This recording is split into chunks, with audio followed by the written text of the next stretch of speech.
এইগৰাকী ব্যক্তিৰ লগত যুঁজিবৰ কাৰণে মই অধীৰ আগ্ৰহেৰে ৰৈ আছো। কাহ জাপি দি অসম চুক্তিখন অপ্ৰাসংগিক নাইকিয়া নচ্ছাত যে কৰি দিলে, 5 নম্বৰ দফাক যে শেষ কৰি দিয়া হ'ল, ব্যক্তিগৰাকী মূল ব্যক্তিগৰাকী কোন? মৌন সোণোৱাল নহয় জানো? এফালে এগৰাকী জাতিৰ বিশ্বাসঘাতক প্ৰতাৰক, নিৰ্লজ্জভাৱে নিজৰ গাদীৰ কাৰণে আত্মসমৰ্পণ কৰা ব্যক্তি, আৰু আনফালে সাধাৰণ। নমস্কাৰ, ৰাজনৈতিক খবৰৰ সৈতে ষ্টুডিঅ'ৰ মজিয়াত মই কিৰণ গগৈ। ডিব্ৰুগড় লোকসভা সমষ্টিত লুৰিণজ্যোতি গগৈ বা বিৰোধীয়ে কোন বিলাক বিষয় লৈ ভোটাৰ কাষ চাপিছে তাৰ এক বিশ্লেষণ আগবঢ়াব বিচাৰিছো আপোনালোকৰ আগত। যিমানে নিৰ্বাচনৰ দিন চমু চাপি আহিছে, নিৰ্বাচনী যুঁজখনো অতি আকৰ্ষণীয় হৈ পৰা দেখিবলৈ পোৱা গৈছে। লুৰিণজ্যোতি গগৈয়ে সৰ্বানন্দ সোণোৱালক চৰম কটাক্ষ কৰি কৈছে যে সৰ্বানন্দ সোণোৱাল জাতীয় গাদ্দাৰ, জাতিৰ গাদ্দাৰ বুলি কৈছে সৰ্বানন্দ সোণোৱালক লুৰিণজ্যোতি গগৈয়ে। সৰ্বানন্দ সোণোৱালে জাতিক প্ৰতাৰণা কৰিলে। সৰ্বানন্দ সোণোৱাল এতিয়া জাতিৰ খলনায়ক বুলি কৈছে সৰ্বানন্দ সোণোৱালক, কাৰণ তেওঁৰ দিনতেই জাতি ধ্বংসী কা অসমলৈ আহিছিল আৰু বিজেপিৰ দিনতেই কা অসমত বলবৎ কৰা হ'ল। সেই জাতিৰ প্ৰতাৰকজনক উৎখাত কৰিব লাগে বুলি প্ৰচাৰ অভিযানত শক্তিশালীভাৱে নামি পৰিছে লুৰিণজ্যোতি গগৈ। আকৌ লুৰিণজ্যোতি তথা বিৰোধী ঐক্যমঞ্চ ফালৰ পৰা কোৱা হৈছে যে সৰ্বানন্দ সোণোৱালৰ দিনতে বৃহৎ নদী বান অসমলৈ আহিল। বিৰোধীয়ে এই বুলিও সৰ্বানন্দ সোণোৱালক সমালোচনা কৰা দেখিবলৈ পোৱা গৈছে যে বিজেপিয়ে তেওঁক ব্যৱহাৰ কৰিছে। তেওঁ ক'ত কেতিয়া নিৰ্বাচনত অৱতীৰ্ণ হয় তাৰ কোনো ঠিক নাই, কিয়নো বিগত সময়ত কেতিয়াবা মৰাণ, আকৌ কেতিয়াবা ডিব্ৰুগড়, আনহাতে কেতিয়াবা মাজুলী আৰু কেতিয়াবা লখিমপুৰত নিৰ্বাচনত অৱতীৰ্ণ হোৱা দেখিবলৈ পোৱা গৈছে। তেওঁ ডিব্ৰুগড়ত জয়ী হলেও ডিব্ৰুগড়বাসীৰ ৰাইজে লগ পাবনে নাই সেয়াও এক ডাঙৰ প্ৰশ্ন হৈ পৰিছে এই মুহূৰ্তত। লুৰিণজ্যোতিয়ে সৰ্বানন্দ সোণোৱালক সমালোচনা কৰি কৈছে তেওঁ মুখ্যমন্ত্ৰীৰ চকীখনকে বচাব নোৱাৰিলে, তেনেক্ষেত্ৰত জাতিক কি বচাব? গতিকে সৰ্বানন্দক ভোট দি লাভ নাই। এইদৰে ভোটাৰ ৰাইজৰ কাষ চাপিছে লুৰিণজ্যোতি গগৈয়ে। আপোনালোকে আমাক কমেণ্ট কৰি জনাওক ডিব্ৰুগড়ত সেই খাগি কোনে মাৰিব? তেওঁ উদাত্ত কণ্ঠৰে কৈছে অসমীয়া জাতি এতিয়া চৰম সংকটত পৰিছে। অসমীয়া জাতিৰ ভাষা, কলা, কৃষ্টি, সংস্কৃতি বিপদত বিজেপিৰ দল।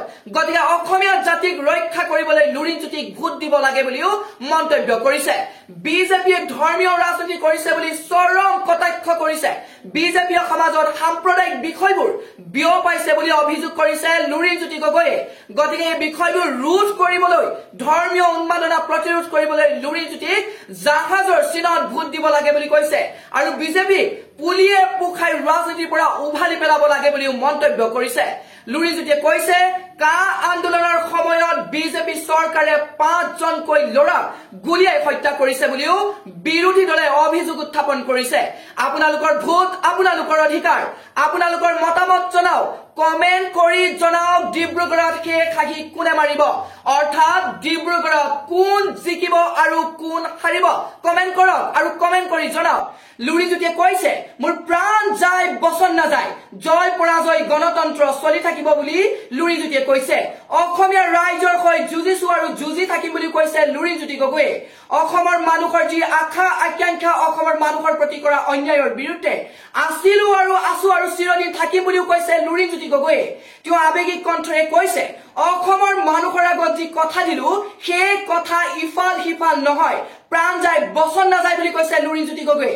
এই সংগ্ৰামে পৰীক্ষা, অসমৰ জাতীয় জীৱনৰ ওপৰত পৰীক্ষা বুলি ভোটাৰ ৰাইজৰ কাষ চাপিছে লুৰিণজ্যোতি গগৈয়ে। ইফালে বিজেপিৰ দিনত মূল্য বৃদ্ধি হৈছে বুলি অভিযোগ উত্থাপন কৰিছে লুৰিণজ্যোতি গগৈয়ে। দেশত দুৰ্নীতি, নিবনুৱা সমস্যা, ভ্ৰষ্টাচাৰ বৃদ্ধি হোৱা বুলি অভিযোগ তুলিছে লুৰিণজ্যোতি গগৈয়ে। এইবোৰ বিষয় লৈ, এইবোৰ ইছ্যুক লৈ ভোটাৰ কাষ চাপিছে লুৰিণজ্যোতি গগৈয়ে। এইবোৰ ইছ্যুক লৈ ভোটাৰ কাষ চপা দেখিবলৈ পোৱা গৈছে লুৰিণজ্যোতি গগৈ।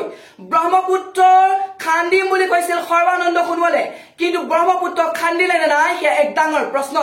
গৰাখহনীয়া ৰোধ কৰিম বুলি কৈছিল, কিন্তু গৰাখহনীয়া ৰোধ হল নে নাই সেয়া এক ৰহস্যজনক প্ৰশ্ন হৈ ৰৈছে।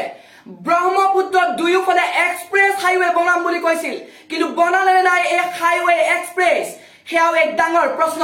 এইদৰে সোণোৱালক প্ৰশ্ন কৰিছে অসম জাতীয় পৰিষদৰ সভাপতি লুৰিণজ্যোতি গগৈয়ে। লুৰিণজ্যোতি গগৈয়ে প্ৰশ্ন তুলিছে 6 জনগোষ্ঠীৰ সমস্যা সমাধান হল নে নাই, অসম চুক্তিৰ 6 নম্বৰ দফা কাৰ্যকৰী হল নে নাই।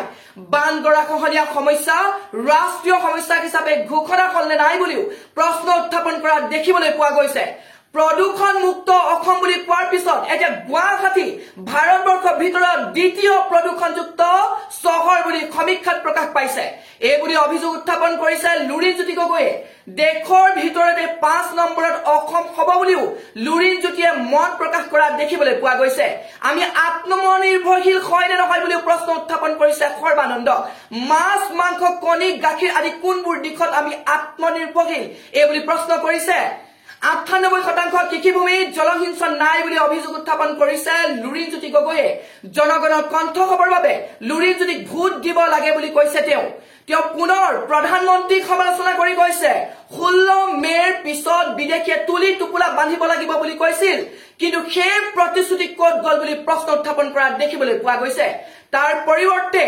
জাতিধ্বংসী আইন জাপি দিলে অসমত বুলিও কৈছে সেয়ে সৰ্বানন্দ সোণোৱালক এবাৰ ৰাইজে বিদায় দিব লাগে বুলি লুৰিণজ্যোতি গগৈয়ে মন্তব্য কৰিছে আপোনালোকে কমেন্ট কৰক কমেন্ট কৰি জনাওক ডিব্ৰুগড়ত কোন জিকিব কোন হাৰিব তেওঁ সাম্প্ৰদায়িকতাহীন ধৰ্মনিৰপেক্ষ ৰাজনীতি গঢ়ি তুলিব বুলি কৈছে ভোটাৰ ৰাইজক মূলা গাভৰু কনকলতা জয়মতী কুশলকৰ লাচিত বৰফুকন আদিৰ আদৰ্শেৰে সকলো জাতি জনগোষ্ঠীৰ উন্নয়নৰ সমবিকাশ কামনা কৰি ভোটাৰ ৰাইজৰ কাষ চপা দেখিবলৈ পোৱা গৈছে এইবোৰ যুক্তিতে অসম জাতীয় পৰিষদৰ লুৰিণজ্যোতিক ভোট দিব লাগে বুলিও মন্তব্য কৰিছে এইদৰে ৰাজনীতিক তথা অন্যান্য খবৰসমূহ পাই থাকিবলৈ আপোনালোকে আমাৰ চেনেলটো সাবস্ক্ৰাইব কৰক যদি আপোনালোকে ফেচবুক পেজত চাই আছে তেতিয়াহ'লে এনে ধৰণৰ খবৰ তথা তথ্যসমূহ পাবলৈ আমাৰ ফেচবুক পেজত যাওক আৰু লাইক কৰক কমেন্ট কৰক আৰু এই ডিব্ৰুগড় লোকসভা সমষ্টিৰ এবাৰ যিখন নিৰ্বাচনী যুঁজ এইখন যুঁজ এখন ন্যায় প্ৰতিষ্ঠাৰ যুঁজ এফালে এগৰাকী জাতিৰ বিশ্বাসঘাতক প্ৰতাৰক নিৰ্লজ্জভাৱে নিজৰ গাদীৰ কাৰণে আত্মসমৰ্পণ কৰা ব্যক্তি আৰু আনফালে সাধাৰণ জনগণৰ লগত মই আছো জনগণক কৰা অতদিনে কৰা যিবোৰ অন্যায় যিবোৰ অবিচাৰ সেইবোৰৰ বিৰুদ্ধে যুঁজিবৰ কাৰণে মই ৰাইজৰ হৈ থিয় হ'ব খুজিছো